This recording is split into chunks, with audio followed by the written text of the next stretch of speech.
नमस्कार, मैं सौरभ शुक्ला और आप देख रहे हैं न्यूज़ 18। ईरान और अमेरिका के बीच सीधी जंग अभी भले कुछ दिनों से रुकी हुई है और इस्लामाबाद में दोनों देशों के बीच युद्ध विराम वार्ता की तैयारी चल रही है। इस बीच ईरान जंग में चीन की कथित भूमिका ने अमेरिका की चिंता और बढ़ा दी है। संयुक्त राष्ट्र में अमेरिका की पूर्व राजदूत निक्की हेली के दावों और हालिया घटनाक्रम ने इस बात के संकेत दिए हैं कि ईरान अमेरिका टकराव में चीन की डायरेक्ट एंट्री की आशंका गहरा रही है, जिससे खुद अमेरिकी राष्ट्रपति डोनाल्ड ट्रंप भी सतर्क नजर आ रहे हैं। शायद यही वजह है जो ईरान की तरफ से वार्ता से साफ साफ इनकार करने के बावजूद वे अपनी उपराष्ट्रपति जेडी वेंस को पाकिस्तान भेज रहे हैं। संयुक्त राष्ट्र में अमेरिका की पूर्व राजदूत निक्की हेली ने दावा किया है कि हाल ही में अमेरिकी सेना ने स्ट्रेट ऑफ हॉर्मुज में जिस ईरानी जहाज को जब्त किया है वह चीन से ईरान की ओर जा रहा था।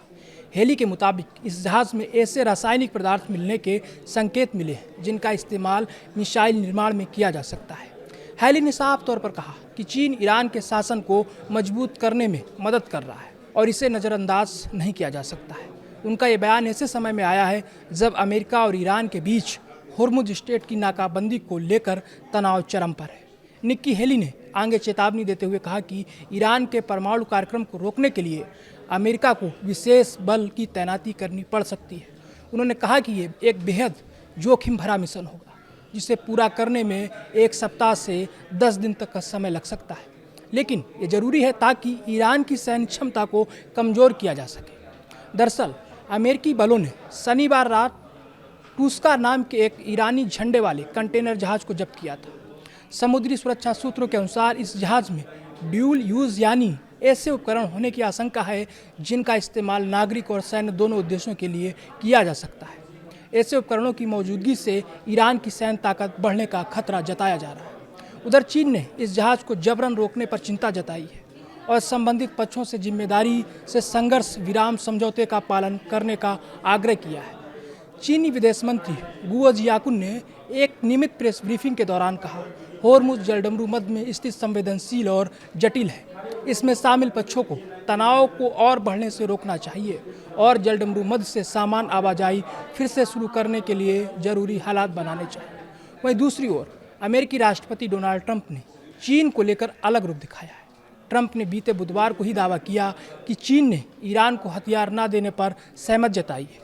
उन्होंने यह भी कहा कि वे स्ट्रेट ऑफ हॉर्मुज को स्थायी रूप से खोलने की दिशा में काम कर रहे हैं जिससे वैश्विक व्यापार और तेल आपूर्ति सुचारू रह सके।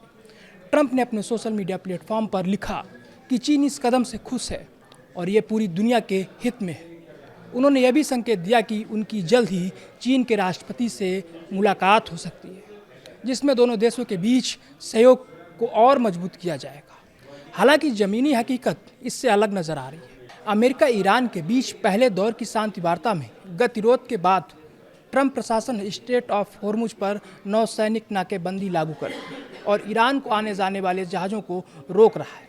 विशेषज्ञों का मानना है कि अगर चीन वाकई ईरान के साथ खड़ा होता है या उसे अप्रत्यक्ष समर्थन देता है तो ये संकट और गहरा हो सकता है। इससे न केवल मध्य पूर्व बल्कि वैश्विक अर्थव्यवस्था और ऊर्जा बाजार पर भी गंभीर असर पड़ सकता है। ऐसे में निक्की हेली के दावे और अमेरिकी कार्रवाई ने इस आशंका को और मजबूत कर दिया है कि ईरान संकट अब सिर्फ 2 देशों तक सीमित नहीं रह गया, बल्कि इसमें बड़ी शक्तियों की सीधी भागीदारी देखने को मिल सकती है। यही वजह है कि ट्रंप प्रशासन भी अब जो कदम चल रहा है वो फूंक फूंक कर चल रहा है और चीन की भूमिका पर करीबी नज़र बनाए हुए है।